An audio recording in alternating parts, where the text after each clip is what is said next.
Hello, good evening dear students. आज हम बात करेंगे क्लास 10th साइंस के पेपर की। ओके बेटा, जो प्रीवियस ईयर का पेपर है 2023 का। जैसा कि आप स्क्रीन पे देख पा रहे हो, साइंस का पेपर है। क्लियर पे ओनली मल्टीपल चॉइस क्वेश्चंस की बात करेंगे। ओके, जो पार्ट ए में अवेलेबल हैं। ठीक है बेटा। In the electrolysis of water, यानी वाटर का इलेक्ट्रोलाइसिस करना है। If the mass of the gas collected at anode is Ma and the mass of the gas collected at cathode is mc, the value of mc upon ma, ये हमें find out करना है। तो हम बात करते हैं इलेक्ट्रोलाइसिस ऑफ वाटर की। ओके, कि वाटर का जो इलेक्ट्रोलाइसिस होता है वो कैसे होता है। क्लियर है। तो सबसे पहले क्या होता है बेटा, ये हमने H2O लिया, और H2O क्या होता है, ब्रेक डाउन होता है कैसे, H plus plus OH minus ions में ब्रेक डाउन होगा।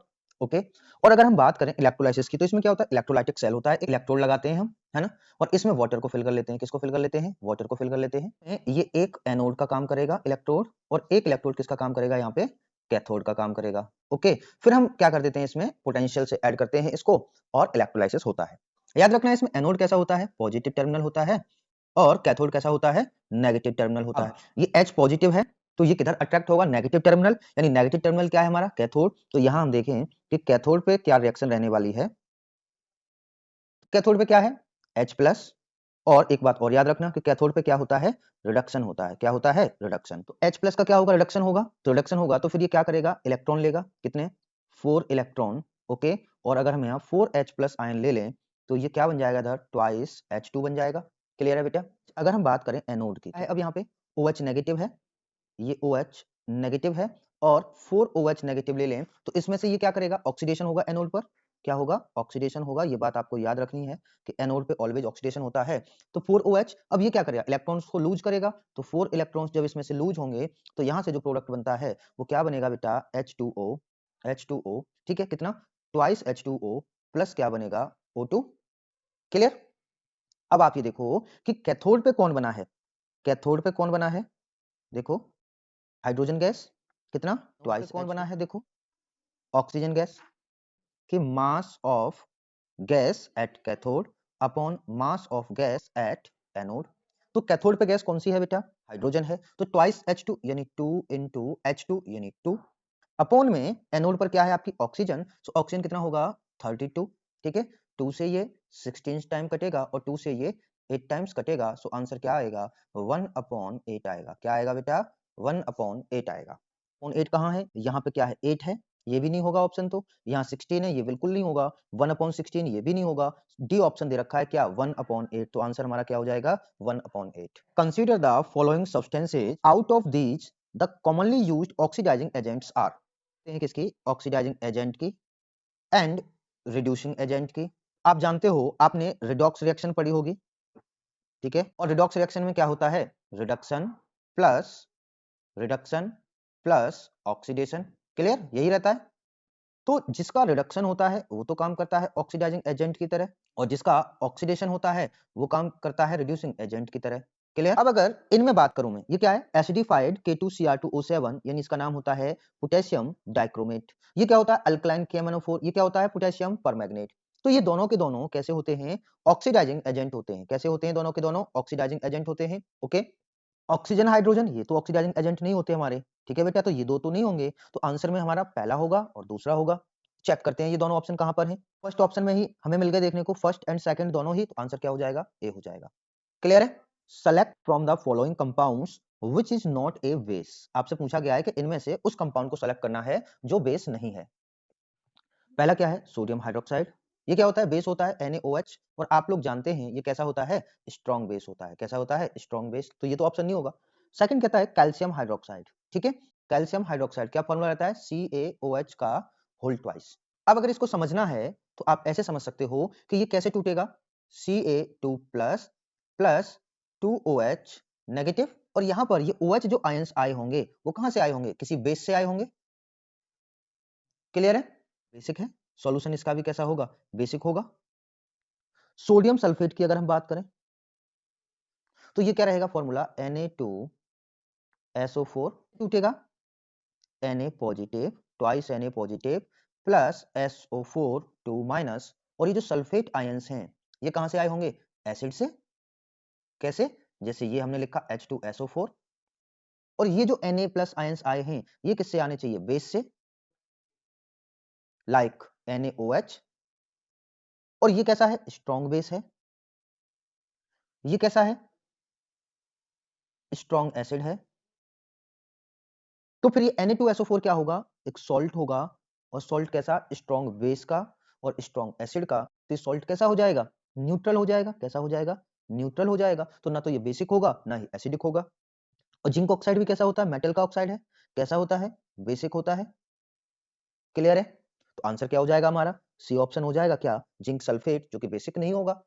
अच्छा क्वेश्चन है, कहता है 2 gram of yellow sulphur powder is burnt in China dish. ठीक है बेटा, एक चाइना डिश को लिया है, उसमें बर्न किया गया इसको। कहता है and fumes are collected in a test tube. Okay, फिर कहता है water is added in the test tube and the solution is tested separately with blue and red litmus paper. Correct option is. हमने क्या लिया? Sulphur लिया। Okay, और sulphur को क्या किया? हमने बर्न किया। तो बर्न करने पर ये क्या बनाएगा? SO2 बनाएगा।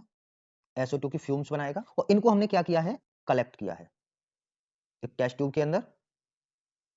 यानी हमारे पास क्या है? टेस्ट ट्यूब में SO2 अवेलेबल है। ओके, और अब हम क्या करेंगे? इस SO2 में हमने क्या मिलाया? वाटर मिलाया। वाटर मिलाएंगे तो ये क्या बनाएगा? यहां से H2SO3। और ये क्या है? एसिड है। क्या है ये? एसिड। एसिड है। तो इसमें जो रेड लिटमस होगा ये तो वर्क करेगा नहीं।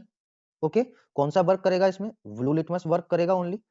ठीक है बेटा, जब एसिड होता है तो इसमें ब्लू लिटमस वर्क करता है। Blue litmus remains blue. हमने अभी देखा ब्लू लिटमस क्या करेगा? वर्क करेगा, कलर चेंज करेगा। ओके, तो ये तो ऑप्शन नहीं होगा। कहता है ब्लू लिटमस टर्न्स रेड। हाँ, ये हो सकता है। And red litmus remain red. ये बात तो सही है, क्योंकि रेड लिटमस तो कलर चेंज नहीं करेगा अपना। क्यों? क्योंकि एसिड है। तो blue litmus turns red and red litmus turns blue, तो ये ऑप्शन भी नहीं होगा। ब्लू लिटमस रिमेन्स ब्लू, ये भी नहीं होगा। तो ऑप्शन क्या होगा आपके पास? बी ऑप्शन हो जाएगा। तो देखते हैं क्या है। Which one of the following metal is malleable? कहता है आपसे कि कौन सी मेटल मेलेबल है बट पुअर कंडक्टर होना चाहिए। किसका? इलेक्ट्रिसिटी का। कॉपर। कॉपर मेलेबल होती है लेकिन गुड कंडक्टर होती है इलेक्ट्रिसिटी का। ठीक है भाई। सिल्वर की अगर हम बात करें, किसकी बात करें? सिल्वर की बात करें, तो ये कैसा होता है? मेलेबल होता है लेकिन गुड कंडक्टर ऑफ इलेक्ट्रिसिटी। अब हमारे पास दो ऑप्शन बचे, एक तो बचा जिंक और एक बचा लेड। अब जिंक तो मेलेबल होता नहीं है बेटा। ठीक है भाई, जिंक मेलेबल नहीं होता तो ये ऑप्शन भी नहीं होगा। तो सीधा ऑप्शन बचा हमारे पास सी, क्या? लेड। लेड कैसा होता है? हाईली मेलेबल होता है। और क्या? पुअर कंडक्टर होता है। किसका बेटा? इलेक्ट्रिसिटी का। Okay, poor conductor of electricity, याद रखना। ठीक है नहीं? नेक्स्ट क्वेश्चन नंबर 6 की बात करते हैं। You want to test for hardness of water but hard water is not available in the laboratory. Okay, laboratory में अवेलेबल नहीं है। तो आपसे कहता है कि which of the following compounds में be dissolved in pure water. किसमें बेटा? प्योर वाटर में, टू मेक इट हार्ड। तो सबसे पहले मैं आपको बता दूं कि जो हार्डनेस ऑफ वाटर रहती है कैल्शियम एंड मैग्नीशियम एलिमेंट्स की वजह से रहती है। इसमें भी क्या क्या रहते हैं? इनके बाइकार्बोनेट। ओके, या फिर हम इसको क्या कह सकते हैं? Hydrogen carbonate. ठीक है बेटा, हाइड्रोजन कार्बोनेट। और क्या रहता है इसमें बेटा? क्लोराइड्स, दोनों के, कैल्शियम या मैग्नीशियम के क्लोराइड्स। और क्या रहता है इसमें बेटा? ऑप्शन में सल्फेट्स। क्या रहता है? सल्फेट्स, है ना? कैल्शियम या मैग्नीशियम के सल्फेट्स अवेलेबल होंगे तो भी वाटर कैसा होगा हमारा? हार्ड होगा। तो अब ऑप्शन चेक करते हैं। पहला कहता है हाइड्रोजन कार्बोनेट सोडियम। सोडियम तो नहीं होता। क्या क्या होने चाहिए हमारे पास? कैल्शियम और मैग्नीशियम, इनके होने चाहिए। कहता है सल्फेट ऑफ मैग्नीशियम। हाँ, मैग्नीशियम का होगा तो ये ऑप्शन सही होगा। क्लोराइड ऑफ कैल्शियम, ये भी होगा, ये ऑप्शन सही होगा। कार्बोनेट ऑफ, फिर से सोडियम आ गया तो नहीं होगा। तो ऑप्शन में क्या क्या? 2 और 3rd। तो चेक करते हैं 2 और 3rd कहाँ है। ऑप्शन नंबर बी में हमारे पास अवेलेबल है 2 एंड 3rd। ओके, तो आंसर क्या हो जाएगा हमारा? बी हो जाएगा। क्या? 2 and 3rd। Question number 7, which one of the following properties of carbon is not responsible for its formation of large number of compounds? large number of compounds बनाता है, large number of कंपाउंड्स का formation करता है। क्यों करता है? इसकी कुछ यूनिक प्रॉपर्टीज की वजह से। फर्स्ट देख लेते हैं। सबसे पहले तो क्या? टेट्रावैलेंसी। टेट्रावैलेंसी, ओके, ये जरूरी है। सेकंड क्या होती है? Catenation properties. क्या होती है? कैटिनेशन प्रॉपर्टीज, ये भी बहुत जरूरी है। ओके, नेक्स्ट क्या होती है? आइसोमेरिज्म। क्या होती है? आइसोमेरिज्म। ओके बेटा, तो ये सभी प्रॉपर्टीज हैं जिनकी वजह से क्या करता है? ये लार्ज नंबर ऑफ कंपाउंड्स का फॉर्मेशन करता है। तो अब ऑप्शन चेक करते हैं। टेट्रावैलेंसी, इसकी वजह से तो बनाता है। आइसोमेरिज्म, कैटिनेशन, ये भी। तो एलोट्रोपी ऐसी फॉर्म होती है जिसकी वजह से कंपाउंड के फॉर्मेशन में कोई हेल्प नहीं होती। तो उसने यही पूछा है, आंसर क्या हो जाएगा हमारा? सी ऑप्शन हो जाएगा। बेटा अगर वीडियो आपको पसंद आ रही है तो लाइक करिए, शेयर करिए, से ज्यादा कमेंट करिए। 8 which one of the following molecule is produced initially when glucose breaks down into cytoplasm of a cell in aerobic as well as anaerobic respiration। ठीक है बेटा, तो एरोबिक एनारोबिक रेस्पिरेशन में ये पूछता है कि साइटोप्लाज्म में जब ये ग्लूकोज होता है क्या C6H12O6, ये ग्लूकोज का क्या होता है, ब्रेकडाउन होता है। तो आपको बताना है साइटोप्लाज्म में कि एरोबिक एनारोबिक रेस्पिरेशन में कॉमन पार्ट क्या होता है, क्या रहता है यहाँ पे, पायरुवेट। ठीक है ना, ये याद रखना है आपको। ओके, या फिर इसी को क्या कहते हैं अपन, एसिड जब बनाता है ये, तो ये कहलाता है पायरुविक एसिड। क्या कहलाता है ये, पायरुविक एसिड। ठीक है ना, और इसमें कार्बन कितने होते हैं, 3 कार्बन कंपाउंड होता है। ये कैसा होता है, 3 कार्बन कंपाउंड होता है। ओके, ये बात आपको याद रखनी है। क्लियर है बेटा? चलिए, तो ऑप्शन क्या हो जाएगा हमारा, डी ऑप्शन हो जाएगा, यहीं पे लिखा है पायरुवेट। ठीक है ना, तो डी ऑप्शन हमारा क्लियर है। चेक करते हैं, कहता है as compare to day time the amount of carbon dioxide released by the plants during night is more because. ठीक है ना, यानी ये क्या कहता है कि जो CO2 का अमाउंट होता है वो डे टाइम के कंपैरिजन में नाइट में क्या होता है, ज्यादा रिलीज होता है। ठीक है ना, किसके द्वारा, प्लांट्स के द्वारा। ओके, तो ऑप्शन चेक करते हैं, ऑप्शन क्या है, कहता है it is not produced during day time. ये तो गलत है, CO2 तो प्रोड्यूस होती है बेटा, है ना। फिर कहता है it is stored in the leaves of plant during day time, ये भी गलत है, स्टोर नहीं होती। कहता है कि major amount of carbon dioxide produced is used up for photosynthesis during day time, plants do not respire during day time, ये तो गलत है। ऑप्शन नंबर सी हमारा क्या कहता है, एक बार फिर से रीड करते हैं, कहता है major amount of carbon dioxide produced is used up for photosynthesis during day time. हाँ, ये बात सही है, जब डे टाइम में फोटोसिंथेसिस प्रोसेस होती है, ओके, तो फोटोसिंथेसिस प्रोसेस में क्या होता है, जो CO2 होता है वो वाटर के साथ मिलकर के किसका फॉर्मेशन कर लेता है, ग्लूकोज मॉलिक्यूल का। अब आप जानते हो कि जब CO2 रिड्यूस हो जाएगी ग्लूकोज मॉलिक्यूल में, तो CO2 अवेलेबल नहीं होगी रिलीज करने के लिए। नाइट टाइम में क्या होता है कि फोटोसिंथेसिस होगी नहीं आपकी, ओके, और जब ये फोटोसिंथेसिस नहीं होगी तो CO2 क्या होगी, अवेलेबल होगी किसके लिए, रिलीज करने के लिए। क्लियर है बेटा? तो आंसर क्या हो जाएगा हमारा, ऑप्शन नंबर सी। कैन की बात करते हैं, कहता है the organism in which an outgrowth, क्या ये याद रखनी है आपको, outgrowth on the parent body develops into a new individuals. तो ये प्रोसेस क्या होती है, सिंपल सी प्रोसेस है जिसको अपन क्या कहते हैं, बडिंग। क्या कहते हैं, बडिंग। कॉमन एग्जांपल बडिंग के क्या क्या होते हैं, दो कॉमन एग्जांपल हैं, एक तो रहता है ईस्ट, ओके, ये याद रखना है आपको, और दूसरा क्या रहता है, हाइड्रा। ठीक है, ये भी याद रखना है आपको। अमीबा तो होगा नहीं, पैरामीशियम भी नहीं होगा, राइजोपस भी नहीं होगा, तो ईस्ट ऑप्शन अवेलेबल है, तो आंसर क्या हो जाएगा हमारा, ईस्ट हो जाएगा। 11 की बात करते हैं, कहता है in a cross between pure tall pea plants and pure dwarf pea plants the offspring of F1 generation, okay, F1 generation के बारे में बात की गई है, वर ऑल टॉल। ठीक है, फिर कहता है when F1 generation was self crossed, ठीक है भाई, सेल्फ क्रॉसिंग किया गया है। कहता है gene combination of the offspring of F2 generation पे आपसे पूछा गया है क्या होंगे। कहता है प्योर टॉल प्लांट्स हैं हमारे पास, तो प्योर टॉल प्लांट्स के लिए जीनोटाइप TT होगा, और कहता है प्योर ड्वार्फ प्लांट्स हैं तो उसके लिए जीनोटाइप क्या होगा, स्मॉल टी स्मॉल टी। यहां से जीनोटाइप क्या अवेलेबल होगा देखते हैं, ओके, क्या, कैपिटल टी, और यहां से क्या अवेलेबल होगा, स्मॉल टी, और ये कहता है कि ये क्या है आपका, टॉल प्लांट्स हैं ये, है ना, और ये जनरेशन कौन सी हो जाएगी, F1 जनरेशन। कहता है कि F1 जनरेशन क्या करती है, सेल्फ क्रॉसिंग करती है, क्या करती है, सेल्फ क्रॉसिंग करती है। ओके, तो यहां पे हम बना लेते हैं ये टी और ये स्मॉल टी, ये इस टी को इस टी के साथ मिला करके हम लिखेंगे, तो ये टी कैपिटल है दोनों। इसके बाद फिर इस स्मॉल टी के साथ मिला करके लिखेंगे, तो ये तो कैपिटल टी रहेगा, आ जाएगा आपके लिए स्मॉल टी। इधर से क्या होगा, स्मॉल टी, तो पहले क्या आएगा आपका, कैपिटल टी रहेगा आपके लिए, स्मॉल टी। ये कैसा है, स्मॉल टी, और ये भी स्मॉल टी, तो small T small T.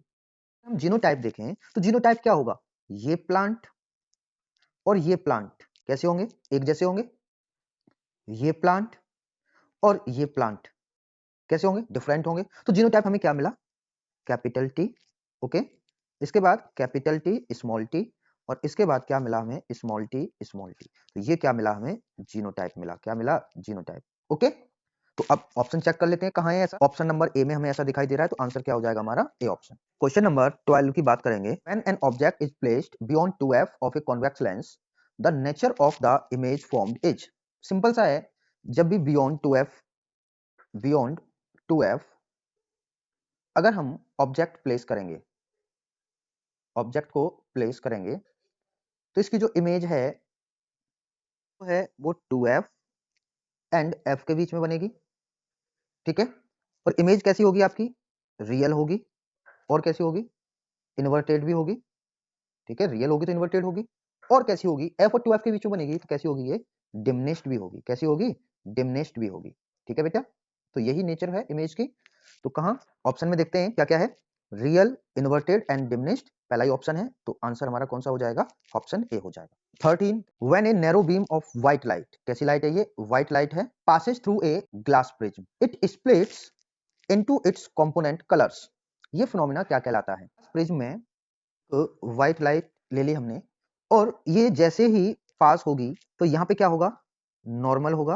Normal से जब ये रेयर मीडियम से डेंसर में जाएगी तो बाद नॉर्मल क्या करेगी? बेंड करेगी, और ये क्या करेगी? फिर अपने 7 कलर्स में क्या हो जाएगी? डिफ्रेंशिएट हो जाती है बेटा। तरह से ये अलग अलग कलर में क्या हो जाएगी? डिफ्रेंशिएट हो जाएगी। ये 7 कलर रहेंगे। कितने रहेंगे? 7 कलर रहेंगे। ओके, इस प्रोसेस को क्या कहते हैं अपन? डिस्पर्जन कहते हैं। क्या कहते हैं? डिस्पर्जन, यानी अपने कलर में डिफ्रेंशिएट हो जाना क्या कहलाता है? डिस्पर्जन। तो ऑप्शन डी है डिस्पर्जन ऑफ लाइट। अब इसमें सीक्वेंस क्या रहती है? ये दौर के अकॉर्डिंग रहती है, ठीक है बेटा, VIBGYOR.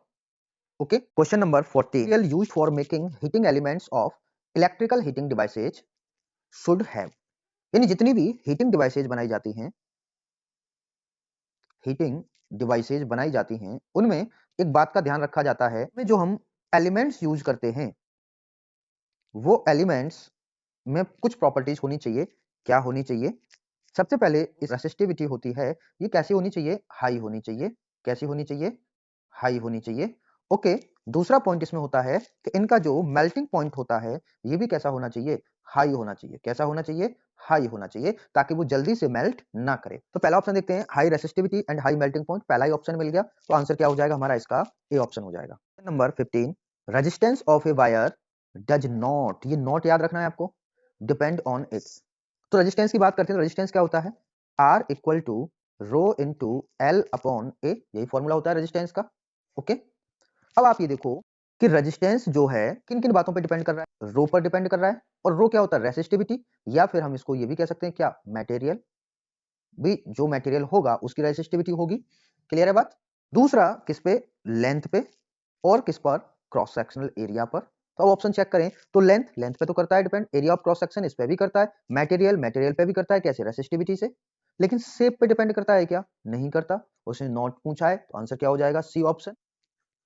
The shape of magnetic field lines produced inside a solenoid around a straight conductor both carrying current of the same magnitude की वजह से पूछा है, ठीक है। मैग्नेटिक फील्ड लाइंस कैसी बनती है? Inside the solenoid. और आपसे पूछा है कंडक्टर के बारे में कि किसी कंडक्टर की वजह से कैसी बनती है। अगर मैं सोलेनॉइड में बात करूं, इनसाइड द सोलेनॉइड बात करूं, कहां बात करूं? इनसाइड द सोलेनॉइड बात करूं, तो यहां पे सीधी सीधी कैसी रहती हैं? स्ट्रेट रहती हैं। कैसी रहती हैं बेटा? स्ट्रेट रहती हैं। ओके, क्यों रहती हैं? क्योंकि इनसाइड द सोलेनॉइड जो मैग्नेटिक फील्ड होता है वो कैसा होता है? यूनिफॉर्म होता है। कैसा होता है? यूनिफॉर्म होता है। और यूनिफॉर्म मैग्नेटिक फील्ड के लिए लाइंस कैसी होंगी? स्ट्रेट होंगी। तो स्ट्रेट देखते हैं कहां कहां ऑप्शन है, फर्स्ट में स्ट्रेट एंड थर्ड में। तो ये तो ऑप्शन गलत हो गए। तो में कैसे होते हैं? कंसेंट्रिक सर्कल की फॉर्म में। किसके फॉर्म में? कंसेंट्रिक सर्कल की फॉर्म में, यानी हम इसको क्या कह सकते हैं? Circular form. क्या कह सकते हैं इसको? सर्कुलर फॉर्म में। ओके, ये बात क्लियर है? तो ऑप्शन चेक कर लेते हैं। तो पहला तो स्ट्रेट मिल गया, दूसरा सर्कुलर, ए ऑप्शन है। तो आंसर क्या हो जाएगा इसका? ए हो जाएगा। For question number 17 to 20 two statements are given, ठीक है, जिसमें एक क्या है? रीजन है, और एक क्या है? उसमें असर्शन है। क्या है असर्शन में? इन द रिएक्शन क्या? Na2SO4 प्लस BaCl2 आता क्या है? BaSO4 यानी barium sulphate and NaCl, chloride is precipitated. बात समझना बेटा कि Na2SO4 BaCl2 हमने एक्वा सॉल्यूशन लिए होंगे, बेरियम सल्फेट बना प्लस NaCl, तो NaCl तो कैसा होता है? वाटर सॉल्युबल होता है। कैसा होता है? वाटर सॉल्युबल होता है। तो ये तो प्रेसिपिटेट तो बनेगा ही नहीं। ओके, और ये कहता है कि प्रेसिपिटेट बनता है, तो ये तो गलत है। और आपको पता है कि अगर असर्शन ही गलत हो जाए तो रीजन पढ़ो भी मत, ठीक है ना, सीधा हो जाएगा डी ऑप्शन हो जाएगा। क्या हो जाएगा? D option. और 18 को चेक करते हैं क्या है। Hormone called abscisic acid inhibits growth in plant, ये सही है। ओके, फिर कहता है the role of auxins is opposite to that of abscisic acid in plants, ये भी बात सही है, लेकिन ये एक दूसरे से रिलेटेड नहीं है, यानी ये असर्शन की जो है एक्सप्लेनेशन तो बिल्कुल भी नहीं है, बट दोनों सही है, तो आंसर क्या हो जाता है ऐसे केस में, बी ऑप्शन। क्या हो जाता है, बी ऑप्शन। 19 को तो असर्शन क्या है, कहता है each human trait is influenced by both parent maternal DNA, दोनों ही पैटर्नल एंड मैटरनल डीएनए क्या करते हैं, इन्फ्लुएंस करते हैं किसको, ह्यूमन ट्रेट्स को, तो ये बात तो सही है।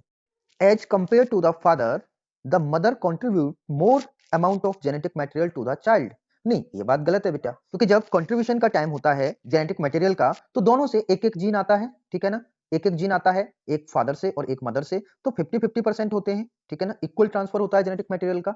ओके, तो ये मोर कंट्रीब्यूशन नहीं हो, ये गलत हो गया, तो ऑप्शन क्या हो जाएगा हमारा, सी हो जाएगा। क्या हो जाएगा बेटा, सी आंसर हो जाएगा। A rainbow is an artificial spectrum of white light, artificial spectrum, ये तो गलत है बेटा, ये कैसा होता है, नेचुरल स्पेक्ट्रम होता है, कैसा होता है, नेचुरल स्पेक्ट्रम होता है, ठीक है ना, आर्टिफिशियल तो होता ही नहीं है। ओके, जो रेनबो होता है नेचुरल स्पेक्ट्रम की वजह से बनता है, और इसने बोला आर्टिफिशियल स्पेक्ट्रम, तो ये तो ऑप्शन होगा ही नहीं, तो ऑप्शन तो वैसे ही डी हो गया। दूसरा ऑप्शन रीजन भी देख लेते हैं, water droplets act like small prism, हाँ ये बात सही है, ये बात सही है, ठीक है ना, लेकिन हमारा ये क्या है, असर्शन गलत है, तो आंसर क्या हो जाएगा, डी हो जाएगा। क्या हो जाएगा, डी हो जाएगा। क्लियर है।